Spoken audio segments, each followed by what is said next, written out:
Kingmakers IAS Academy for UPSC and TNPSC admissions. Call 9442277273. நாடாளுமன்ற வரலாற்றில் முக்கிய நிகழ்வாக சபாநாயகருக்கு எதிரான நம்பிக்கையில்லா தீர்மானத்தின் மீது காரசார விவாதம் நடைபெற்றது.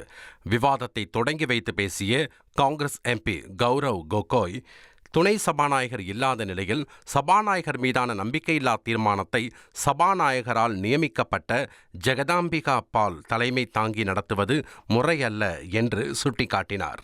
மக்களவை எதிர்க்கட்சித் தலைவர் பேச முற்படும் போது அவரது மைக் அணைக்கப்படுவதாகவும், முக்கிய பிரச்சினைகளான எப்ஸ்டீன் ஃபைல் விவகாரம் மற்றும் சீன எல்லை பிரச்சினை குறித்து பேச அனுமதி மறுக்கப்படுவதாகவும் குற்றம் சாட்டினார். எதிர்க்கட்சிகளின் இந்த புகார்களுக்கு மத்திய உள்துறை அமைச்சர் அமித்ஷா கடும் கண்டனம் தெரிவித்தார்.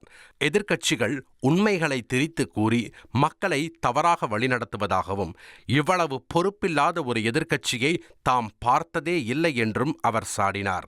அவரை தொடர்ந்து பேசிய நாடாளுமன்ற விவகாரத்துறை அமைச்சர் கிரண் ரிஜிஜு, எதிர்க்கட்சிகள் எழுப்பும் கேள்விகளுக்கு அரசு பதிலளிக்க தயாராக இருக்கும் போது அவர்கள் அவையை விட்டு ஓடிவிடுவதாக விமர்சித்தார். Kingmakers IAS Academy for UPSC and TNPSC admissions. Call 9442277273.